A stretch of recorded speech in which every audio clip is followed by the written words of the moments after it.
आप देख रहे हैं इंडिया न्यूज। आपके साथ मैं हूं रचना बंसल। पश्चिम बंगाल में चुनाव नजदीक हैं और ऐसे में बीजेपी एड़ी चोटी का जोर लगा रही है। लेकिन आपके लिए जानना जरूरी है कि देश की राजधानी दिल्ली में बॉर्डर्स पर हजारों की संख्या में किसान हैं, लेकिन अब बीजेपी की स्ट्रेटेजी है पश्चिम बंगाल में किसानों को साधना।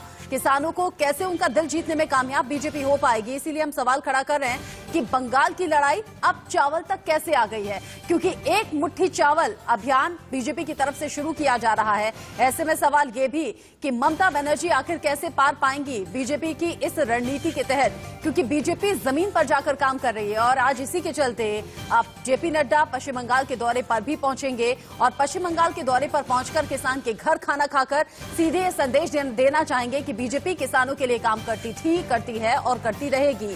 बीजेपी किसानों के दिल को छूना चाहती है, दिल को जीतना चाहती है, लेकिन उसका जवाब पश्चिम बंगाल में ममता बनर्जी कैसे और किस तरीके से देंगे, ये भी हम जानने की कोशिश करेंगे। लेकिन आपके लिए जानना जरूरी है कि जब बीजेपी और टीएमसी में संग्राम की स्थिति छिड़ी हुई है, ऐसे में चुनाव नजदीक है, अलग अलग स्ट्रैटेजी अलग अलग पार्टियों के जरिए आजमाई जा रही है। किसानों का दिल जीतने की कोशिश बीजेपी अलग अलग अंदाज में कर रही है। ऐसे में जब एक मुट्ठी चावल अभियान की शुरुआत बीजेपी की तरफ से हो रही है, तो इसके राजनीतिक मायने जानने और समझने की कोशिश भी हमारी रहेगी, जिस पर एक बड़ा पैनल भी हमारे साथ जुड़ेगा। लेकिन कुछ तस्वीरें जो बंगाल की राजनीति को दिखाती और दर्शाती हैं और कैसे यहां पर लगातार सियासी समीकरण बदल रहे हैं, बदलने की कोशिश हो भी रही है, ये भी अगले 1 घंटे हम जानेंगे।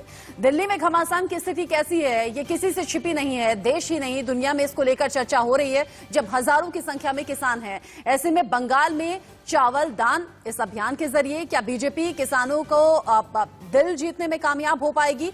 क्या पश्चिम बंगाल में रहकर किसानों के घर जाकर बीजेपी दिल्ली के बॉर्डर्स पर बैठे हुए किसानों को मनाने में कामयाब हो पाएगी? क्या देश का किसान मान जाएगा, जिस बात को मनाने के लिए सरकार लगातार पिछले 45 दिन से कोशिश कर रही है कि किसान मान जाएं, आंदोलन वापस ले लें? ये बहुत बड़ा सवाल बना हुआ है। लेकिन इसी बीच बड़ी खबर और बड़ा अपडेट आप जान लीजिए। आज पश्चिम बंगाल के दौरे पर जेपी नड्डा रहने वाले हैं। 1 दिन का ये दौरा उनका होगा, लेकिन बेहद खास कहा जा रहा है किसानों के लिहाज से। बंगाल में किसानों को साधने के लिए बीजेपी ने बाकायदा प्लानिंग की है। ये मेगा प्लान तैयार किया है, जिसमें एक मुट्ठी चावल अभियान की शुरुआत जेपी नड्डा आज से कर रहे हैं। जेपी नड्डा एक किसान के घर दोपहर का खाना भी खाएंगे। इससे पहले अमित शाह भी पहुंचे थे, किसान के घर दोपहर का लंच किया था। और जैसे हमने आपको कहा भी, बीजेपी कोई कसर छोड़ना नहीं चाहती, 200+ सीटें जीतना चाहती है। ऐसे में हर महीने अब जेपी नड्डा और गृह मंत्री अमित शाह का दौरा पश्चिम बंगाल का रहेगा, जिसमें कि आज जेपी नड्डा पश्चिम बंगाल पहुंच रहे हैं।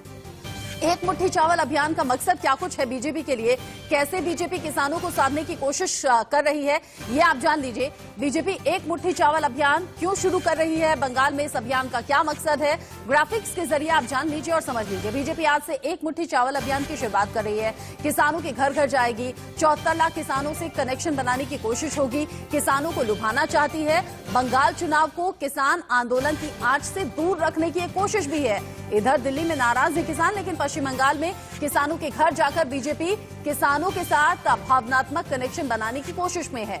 एक मुट्ठी चावल अभियान से विरोधियों के वार कमजोर भी होंगे। विरोधी जो लगातार निशाना साध रहे हैं किसान मुद्दे को लेकर, उन्हें ये सीधा जवाब बीजेपी देना चाहती है। चुनाव से पहले बंगाल के किसानों की नाराजगी दूर करने की भी प्लानिंग है। इससे पहले किसान सम्मान निधि के पैसे को लेकर बीजेपी सवाल पश्चिम बंगाल में ममता सरकार से कर चुकी है। हर किसान परिवार तक पहुंचने का एक टारगेट बीजेपी का है। बीजेपी कार्यकर्ता बंगाल के सभी 48,000 गांवों तक पहुंचेंगे। बीजेपी किसानों को नए कृषि कानूनों की जानकारी भी देंगे और फायदे समझाने की कोशिश की जाएगी। जो हजारों की संख्या में दिल्ली के बॉर्डर्स पर किसान बैठे हुए हैं, उन्हें लगातार नए कृषि कानून के हित समझा रहे हैं, लेकिन नाकामयाब हासिल हुए। 9वें दौर की बैठक भी बेनतीजा रही। लेकिन ऐसे में ये चावल क्रांति है क्या, क्योंकि एक मुट्ठी चावल अभियान की शुरुआत जब बीजेपी कर रही है, आगे बढ़ने से पहले आप ये भी जान लीजिए, एक मुट्ठी चावल क्रांति का प्रतीक है। आपको याद होगा, असहयोग आंदोलन में मुठिया प्रथा का बड़ा योगदान रहा था। एक मुट्ठी चावल ने क्रांति की लौ को जन जन तक पहुंचाया था। एक मुट्ठी चावल अभियान से आदिवासियों ने महाजनी प्रथा को उखाड़ फेंका था। अब ऐसे में क्या एक मुट्ठी चावल बंगाल में राजनीतिक क्रांति का औजार वाकई बन जाएगा? एक मुट्ठी चावल अभियान भावनात्मक जुड़ाव का क्या एक जरिया वाकई साबित होगा, जैसा बीजेपी सोच रही है। एक मुट्ठी चावल अभियान के जरिए बीजेपी 74 लाख किसानों से जुड़ने की कोशिश तो कर रही है, लेकिन क्या वाकई जुड़ पाएगी? और इसी पर चर्चा के लिए हमारे साथ खास मेहमानों का पैनल जुड़ा हुआ है। हमारे साथ हैं शिशिर वजोरिया, जो कि बीजेपी प्रवक्ता हैं, आमिर हैदर अली जैदी हमारे साथ हैं, जो कि सीपीआई नेता हैं, संजीव कौशिक हमारे साथ हैं राजनीतिक विश्लेषक के तौर पर, अजय राय टीएमसी समर्थक और रंजन भट्टाचार्य राजनीतिक विश्लेषक हमारे साथ जुड़ गए हैं। आप सभी मेहमानों का बहुत बहुत स्वागत है। शिशिर जी, पहला सवाल मेरा आपसे ही है।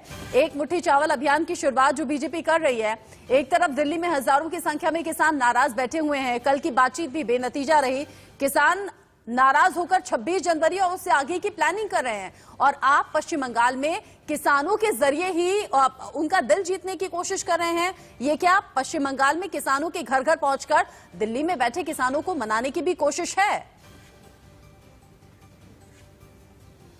नमस्कार जी।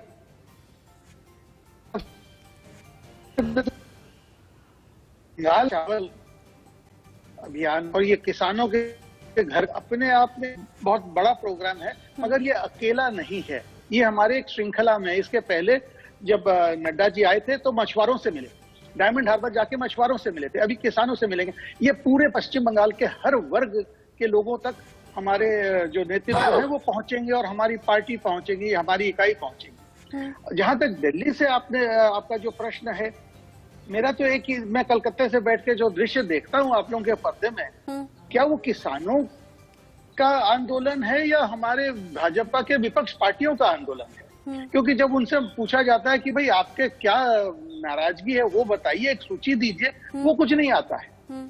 तो हमको तो जरा जो दिल्ली में हो रहा है वो जरा सियासत ज्यादा लग रहा है बनिस्बत के किसान का, और बंगाल में किसान का कोई समस्या है नहीं। आप यदि देखें तो पूरे देश में दिल्ली के बॉर्डरों में जो दिख रहा हो तो बात सही है, आपके पर्दों में दिखता है, मगर यहाँ पे तो कोई एक समस्या नहीं है। नहीं, आप कह रहे हैं कि कोई समस्या नहीं है, ये तो एक अलग सा मुद्दा हो गया कि इस आंदोलन में कौन बैठा है, क्या वाकई विपक्ष के जरिए हाईजैक हुआ है ये आंदोलन, क्या वाकई इसमें किसान है या नहीं, ये तो एक अलग सा मुद्दा हो जाता है, जिस पर लगातार किसान भी कह रहे हैं कि केंद्र सरकार के हाथ में है ये। तो अगर आपको ऐसा कोई डाउट है तो अपना डाउट क्लियर कर लीजिए, हमारे बीच में भेजिए आप अपनी जांच एजेंसियों को, और जांच कर लीजिए कि कौन इस आंदोलन में है, कौन इस आंदोलन के पीछे है, और हमारी मांगे क्या है, इसके मुख्य उद्देश्य है क्या। लेकिन मेरा सीधा सा सवाल ये कि जब यहां किसान हजारों की संख्या में हैं, देश के कोने कोने तक ये तस्वीर पहुंच रही है, तो पश्चिम बंगाल में किसानों का दिल जीतने में कामयाब हो पाएंगे आप? हम पश्चिम बंगाल के हर एक व्यक्ति का दिल जीतना चाहते हैं, और आप, मैं दावे से कहता हूं, हम कामयाब होंगे। और जिसका आप परिणाम देखेंगे जब मई में यहाँ का ईवीएम खुलेगा और उसका जब फल आएगा, तब आप देखेंगे जब जिस हिसाब से दो हाथ उठा के लोग हमको आशीर्वाद देंगे हमारे दल को, तब आपको पता चलेगा कि हम यहाँ हर वर्ग के हर एक व्यक्ति का दिल जीतने का प्रयास है, और हम कामयाब होंगे, ये मैं दावे से बोलता हूँ।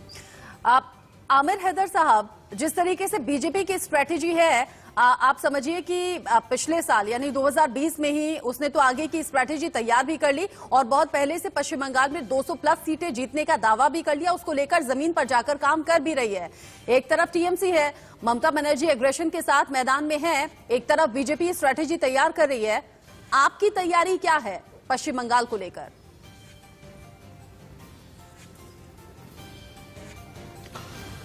रचना जी, देश की पूरी केंद्र की सरकार चुनाव के मूड में रहती है 24 घंटे 24 आवर्स, लेकिन किसानों से अब ये तो एक विज्ञापन इन्हें ये देना चाहिए, चुनाव तो लड़ रहे हैं, कि आवश्यकता है ऐसे किसानों की जो बीजेपी को एक मुट्ठी चावल दे सके। किसानों की जमीन अपने आकाओं को पट्टे पर देने के बाद या देने का षड्यंत्र रचने के बाद अब किसानों से एक मुट्ठी चावल मांगने निकले, तो एक विज्ञापन देना चाहिए कि ऐसे किसानों की आवश्यकता है जो बीजेपी को एक मुट्ठी चावल दे सके। रावण भी भिक्षा मांगने आया था, वो भी इसी हुलिये में आया था कि वो भी उसने आके कहा था ओम भिक्षान देव, तो भिक्षा उसे भी कहना चाहिए। तो उसी उलिये में बंगाल में जा रहे हैं। क्या यूपी के किसानों का ये भला कर चुके हैं? अब किसान आंदोलन को ये कह रहे हैं कि विपक्ष का आंदोलन है।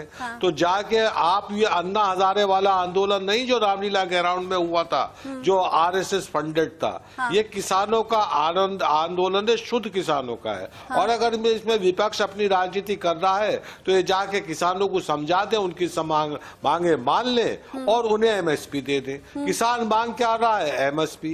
इनके आका क्या कहते हैं? एमआरपी। एमआरपी तो मांग नहीं रहा किसान, एमएसपी मांग रहा है। इन्होंने सारे जो ऐतिहासिक धरोहर थी वो सब अपने आकाओं को पट्टे पर दे दी। उसका बुलेट ट्रेन का सपना दिखा के रेलवे पट्टे पर दे दिया। आमिर जी, मैं दिल्ली में बैठे किसानों को लेकर सवाल नहीं कर रही, मैं तो ये पूछ रही हूँ कि पश्चिम बंगाल में आपकी तैयारी क्या है? बीजेपी तो जी जान से जुटी हुई है। क्यों सीताराम येचुरी ये कह रहे हैं कि बीजेपी के वोट हम काटेंगे? आप क्यों ये नहीं कह रहे कि हम आएंगे सत्ता में?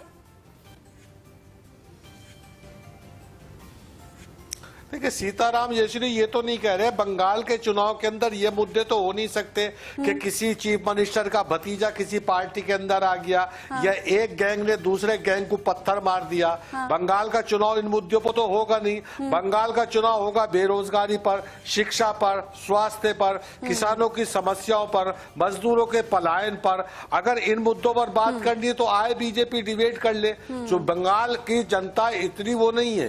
अच्छा, मतलब आप कह रहे हैं कि आप जब चुनावी मैदान में उतरेंगे तो ये सभी मुद्दे आप अपनी तरफ से उठाएंगे और लोगों का दिल जीतने की कोशिश करेंगे। लेकिन रंजन भट्टाचार्य जी से हम समझेंगे चावल की क्या अहमियत राजनीति के लिहाज से आप देखते हैं। हालांकि राजस्थान में, मध्य प्रदेश में, छत्तीसगढ़ में चावल को लेकर पॉलिटिक्स होती रही है और चावल की बड़ी अहमियत भी है। असहयोग आंदोलन में चावल की क्या भूमिका रही थी हमने देखी। लेकिन अब जो ये बीजेपी एक मुट्ठी चावल अभियान अब पश्चिम बंगाल में आजमाने की कोशिश कर रही है, आप इसे कैसे देखते हैं? नमस्कार। ऐसा है कि बीजेपी चुनाव का पहले जिस बात लेके, जिस मैसेज लेके बंगाल की चुनाव की पहले बड़े बड़े बीजेपी के हस्ती आ रहे हैं और वो आके अपना अपना कार्यक्रम रखते हैं, मैं उन लोगों से ये पूछने और समझने की कोशिश कर रहा हूं कि चुनाव की पहले ये सब कहने से और ये कार्यक्रम लेके आप जनता का पास जाने से जनता का दिल जीत पाएंगे? आप अपना दिल से पूछिए, अपने आप को पूछिए, क्या ये कोई पॉलिटिकल प्रोग्राम है? ये कोई जनता की भलाई के लिए, अच्छा काम के लिए ये सब कार्यक्रम ले रहा है? एक मुट्ठी चावल लेके आप क्या जताना चाहते हैं? हिंदुस्तान की जनता को आप ये बार बार, एक बार नहीं, जहां पे बीजेपी की सरकार है, जिस प्रदेश में, ऐसा कौन सी काम किया है जिसके कारण वो उन राज्य की लोग आपको समर्थन करेंगे? हिंदुस्तान के एक बड़ा परसेंटेज ऑफ पॉपुलेशन जो है वो कृषक है, वो फार्मर है। उनको आप रिकॉग्निशन तो आप मान नहीं रहा है। उनका साथ बात करके कोई सॉल्यूशन निकल नहीं पा रहा है। आप कह रहे हैं कि बंगाल में कृषक के घर में जाके उनके साथ भोजन करके और इससे पहले भी तो किया था। गृह मंत्री अमित शाह जब पहुंचे थे तो किसान के घर खाना खाया था, दूसरे दिन लोग गाय के घर खाना खाया था। ये आम लोगों से कनेक्शन बनाने की लगातार कोशिश बीजेपी की है और इसीलिए लगातार अपने दावे को और ज्यादा मजबूत बीजेपी कर रही है। 200 प्लस सीटें जीतेंगे, सत्ता में आएंगे, टीएमसी को उखाड़ फेंकेंगे। संजीव कौशिक जी, बीजेपी जिस कोशिश में लगातार मैदान पर उतरी हुई है, आम लोगों के बीच में पहुंच रही है, खुद जेपी नड्डा पहुंच रहे हैं, गृह मंत्री अमित शाह भी अभी होकर आए हैं, आपको लग रहा है एक मुट्ठी चावल की राजनीति काम कर गई है, काम कर जाएगी?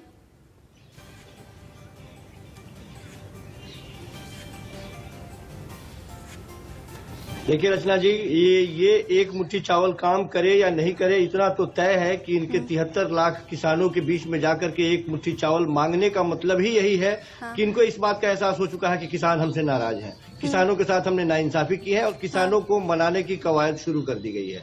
यह तय है। अब किसान मानेंगे या नहीं मानेंगे, ये इतने छलिए हैं, इतने तरह तरह के रूप धरने वाले लोग हैं और इतने माहिर हैं कि किसान आज के वक्त में ये समझ चुका है कि जो किसान सत्ता के दरवाजे पे बैठ करके, दिल्ली के दरवाजे पे बैठ करके सिंहासन के करीब जाके अपनी बात सुनाना चाहता है और अपनी बात मनवाना चाहता है, उसकी ये बिल्कुल नहीं सुनते, कतई नहीं सुनते। बार बार बुलाते हैं। हाँ। 1, 2, 5, 8, 10 तक दौर की वार्ता हो चुकी है और वो ये अपने जिद पे अड़े हैं। और उन किसानों को जो इस कड़कड़ाती ठंड में 3 डिग्री सेल्सियस तापमान में बारिश के मौसम में खुले आसमान के नीचे तकरीबन 60 से ज्यादा दम तोड़ चुके किसानों के संगठन के बीच से वो बात नहीं करना चाहते और उन्हें वापस नहीं भेजना चाहते। और यहाँ वैसे किसानों के घर जाना चाहते हैं जिनसे इन्हें वोट बटोरना है। बात सीधी सी है और ये संदेश भी साफ है कि इनको किसानों से कुछ लेना देना नहीं है, इनको केवल सत्ता से लेना देना। और ये जानेंगे कैसे, और ये जानेंगे कैसे संजीव जी, ये बात बिल्कुल कि ये किसान अपने समर्थन में है तो इनके घर चले जाइए? ये जानेंगे कैसे कि ये किसान हमारे समर्थन में है तो यहाँ जाकर एक मुट्ठी चावल ले लीजिए? जो किसान नहीं मान रहे हैं उनके घर नहीं जाएंगे, पहचान कैसे कर रहे हैं? मैंने कहा कि ये प्रतीकात्मक, इनके राजनीति रचना जी, इनके प्रतीकात्मक चुनाव करने का या प्रतीकात्मक जो राजनीति होती है, प्रतीकों की राजनीति करने की, ये एक मुट्ठी चावल के बदले ये चाहते हैं कि वो संकल्प ले और उनसे हम अपनी गिला शिकवा दूर करें और सबके दरवाजे पे जाएंगे। आप दें या नहीं दे, ऐसा नहीं है कि ये चुन के जाएंगे, सबके दरवाजे पे जाएंगे और एक एक मुट्ठी चावल मांगने का स्वांग करेंगे। वो चावल दे या ना दे, लेकिन मूल सवाल ये है कि ये चावल के पीछे पीछे अपने समर्थन और लेकिन संजीव जी जानते हैं, सबसे बड़ी बात संजीव जी जानते हैं, बीजेपी आप कह रहे हैं कि बीजेपी अपनी कोशिश में कामयाब नहीं हो रही है या फिर बीजेपी नहीं जीत पाएगी किसानों का दिल। मैं आपकी बात मान भी लूं अगर एक सेकंड के लिए, तो कम से कम बीजेपी कोशिश करती हुई दिख रही है और कोई पार्टी इधर दिख नहीं रही है और किसी पार्टी से जुड़ी ऐसी खबरें आ नहीं रही हैं। कांग्रेस तो बिल्कुल गायब है इन चुनावों से। लेकिन दर्शकों के लिए जानना भी जरूरी है कि कैसे बीजेपी एड़ी चोटी का जोर लगाकर अब पश्चिम बंगाल में उतरी हुई है और पश्चिम बंगाल चुनाव में कोई कसर छोड़ना चाहती नहीं है। लिहाजा आगे आने वाले वक्त में प्रधानमंत्री नरेंद्र मोदी भी पश्चिम बंगाल में नजर आएंगे। आज जेपी नड्डा पहुंच रहे हैं, गृह मंत्री अमित शाह पिछले दिनों पहुंचे थे, लेकिन पीएम मोदी खुद बंगाल जाएंगे और खास दिन चुना गया है चुनावी शंखनाद करने का। आपको ग्राफिक्स के जरिए दिखाएंगे। 23 जनवरी वो दिन हो सकता है जब पश्चिम बंगाल के दौरे पर अब खुद प्रधानमंत्री नरेंद्र मोदी पहुंचे। 23 जनवरी को नेताजी सुभाष चंद्र बोस की जयंती है और यही खास दिन चुनावी शंखनाद का चुना गया है बीजेपी की तरफ से। बीजेपी की बंगाल इकाई ने पीएम मोदी को बाकायदा न्योता दिया है। हालांकि अभी तक इस पर कोई भी आधिकारिक फैसला नहीं लिया गया।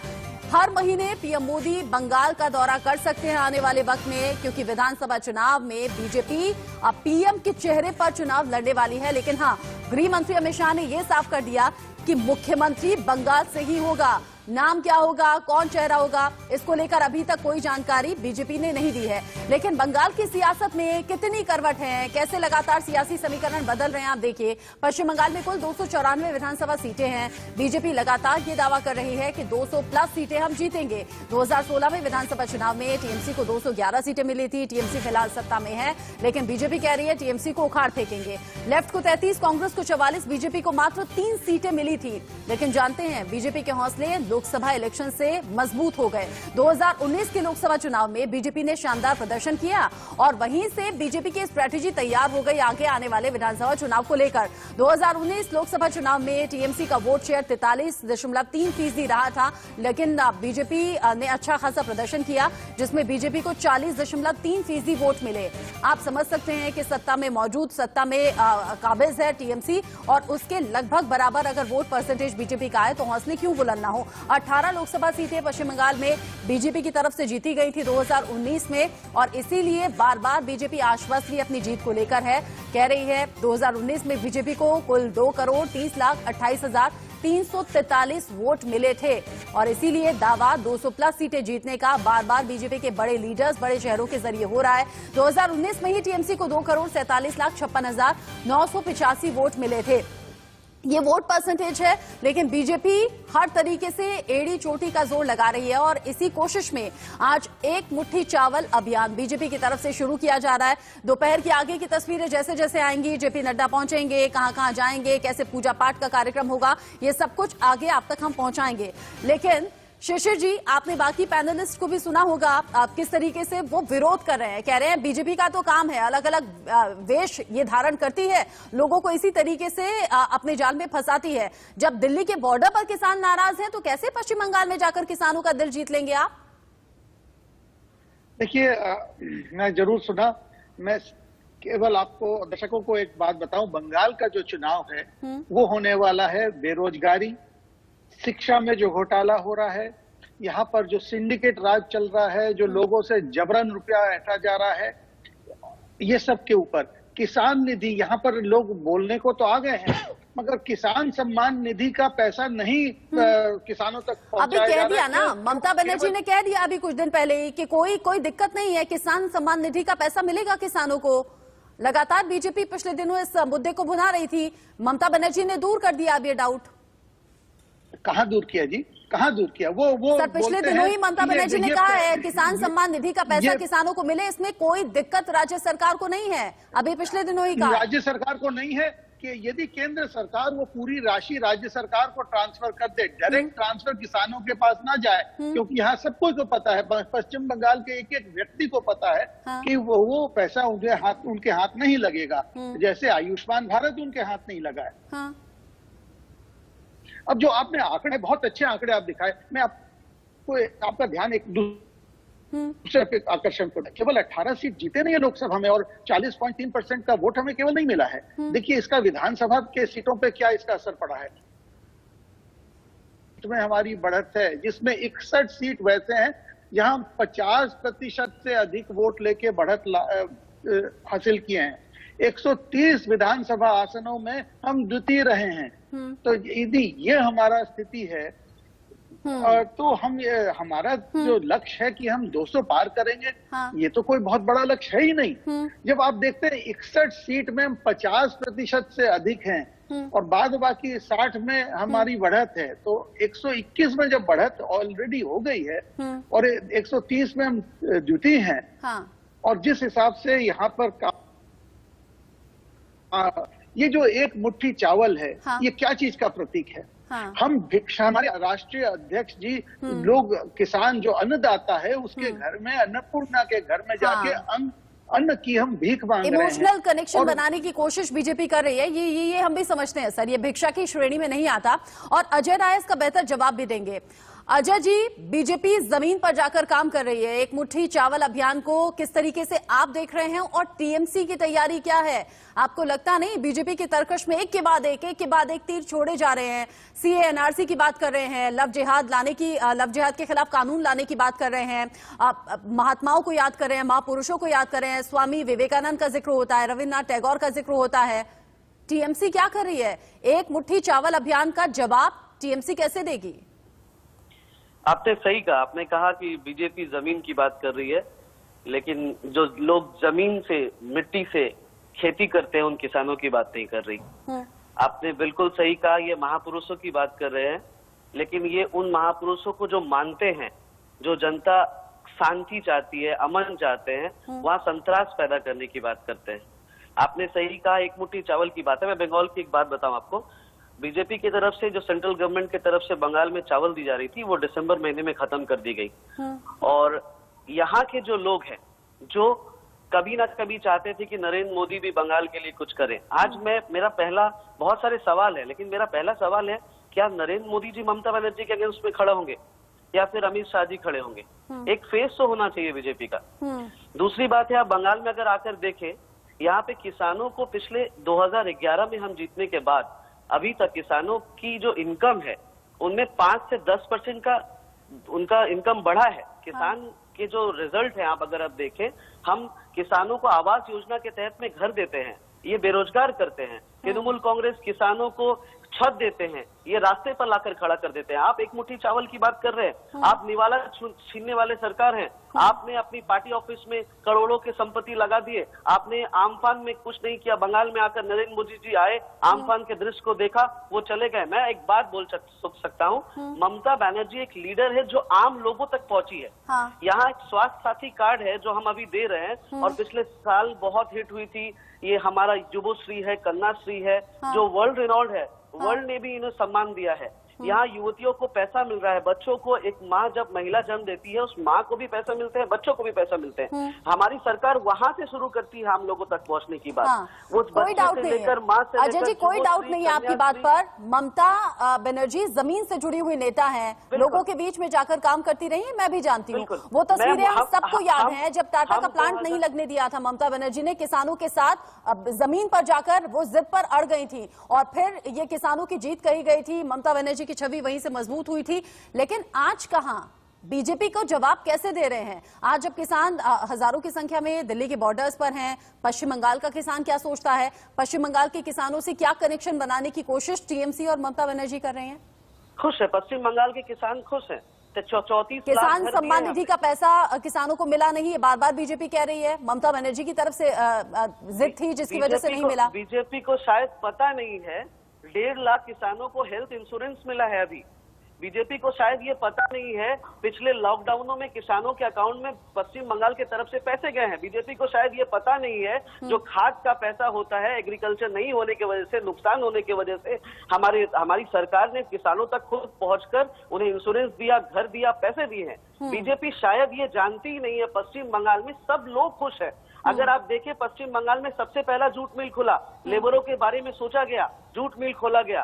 अगर आप देखें सारे प्रिकॉशंस को लेकर सारे कामों को किया गया पश्चिम बंगाल में। पहले वो बीजेपी की सरकार आके कहती थी कि रिकॉर्ड नहीं दिया जा रहा है, लेकिन आप आज देखिए जहां बीजेपी शासित राज्य है, आप उन शासित राज्यों में जाइए, 22 से 24 शासित राज्यों में जहां पे उन्होंने एमएलए को खरीद के या पैसे के माध्यम से सरकार बनाई है, वहां के लोगों से पूछिए और आप बंगाल में लौट कर आइए। सबसे बड़ी बात मैं आपको कहना चाहता हूं, अगर महिला एम्पावरमेंट, वुमेन एम्पावरमेंट की बात आप करते हैं तो पूरे देश में एकमात्र ममता बनर्जी महिला सीएम है। पूरे देश में आपकी सारी बातें लेकर शिशिर जी के पास जाऊंगी, उनसे सवाल पूछूंगी, लेकिन बस एक सवाल छोटा सा मुझे जवाब दीजिएगा।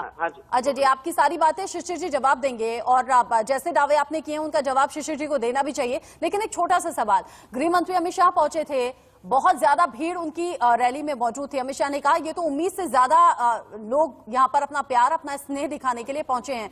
जब पश्चिम बंगाल में सब लोग खुश हैं, सब संतुष्ट हैं, तो ये भीड़ कौन थी?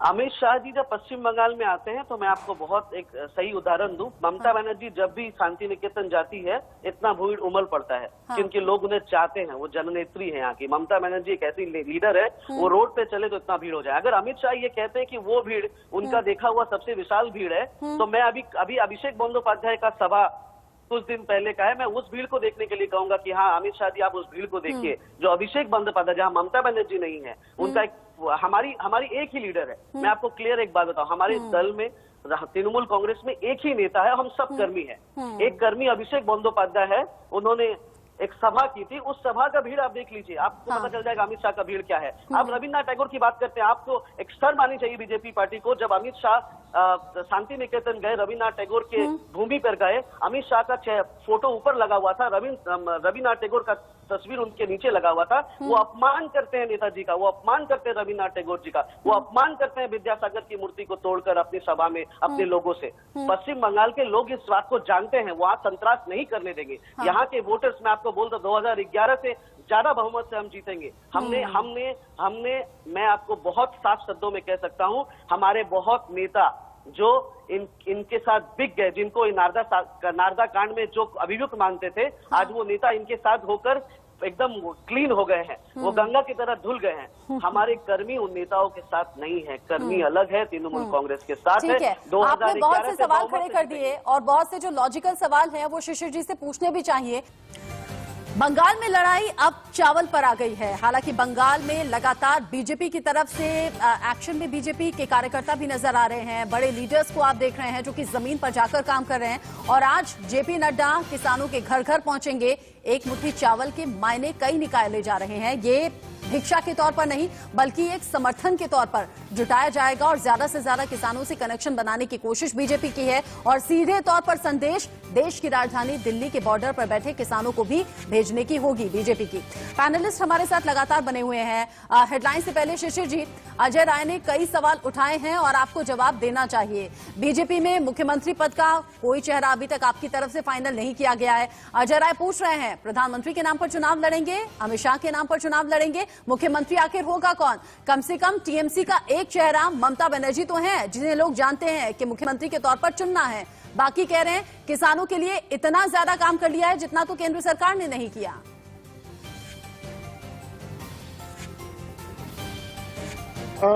बहुत एक एक करके बिंदु बिंदु करके जवाब दे दूं। जी, जहां तक खरा है, भाजपा कभी भी एक चेहरा को, मुख्यमंत्री का एक प्रार्थी को आगे करके चुनाव ही लड़ता है। आप पूरे अखाती स्तर पर देख लें, वही उसी से पश्चिम बंगाल का भी चुनाव लड़ेगा। और ये दो बात नहीं है कि हमारे सर्वश्रेष्ठ नेता नरेंद्र मोदी जी हैं, अमित शाह जी हैं, जेपी नड्डा जी हैं। एक चीज मैं सबको ये दूं, आश्वासन दे दूं हमारे तृणमूल के भाई को, मैं आशा करता हूं कि तृणमूल के ही भाई हैं, और कि मई महीने के शेष में जब तो भाजपा के मंत्री का नाम आपके सामने आ जाएगा, चेहरा आ जाएगा, जब वो शपथ ग्रहण के लिए आगे बढ़ेंगे। अब आइए जहां तक तृणमूल का है, वहां पर चल रहा है बुआ और भतीजे, जिसको अब ये जो बोले का गुरु का छवि जो शांति निकेतन में, पहले बार तो मैं दावे से बोल सकता हूं कि भाजपा ने वो पोस्ट, वो होर्डिंग नहीं लगाया था। जब हम लोग के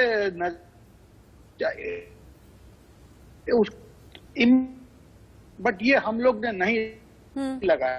विद्यासागर की मैं हमारे तृणमूल भाई को शिशिर जी, आपकी आवाज में थोड़ा सा डिस्टर्बेंस है। हालांकि आपकी बातों को मैंने समझने की कोशिश की है, आपने एक एक करके जवाब दिया है अब, लेकिन साथ ही साथ बाकी पैनलिस्ट से भी बात करनी जरूरी है। आमिर जी, बीजेपी इतनी ज्यादा चर्चा बटोर रही है, टीएमसी भी फुल एग्रेशन के साथ जवाब दे रही है, आप लोग इतना पीछे क्यों रह गए हैं?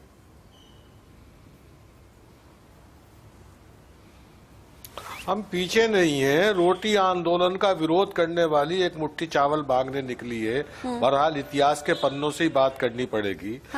आजाद हिंद फौज की मुखालफत करने वाले 23 जनवरी को सुभाष चंद्र बोस की जयंती पर चुनाव प्रचार का अभियान करेंगे तो बंगाल की जनता या देश की जनता पूछेगी कि आजाद हिंद फौज की मुखालफत क्यों की थी, तब अंग्रेजों का समर्थन क्यों किया था।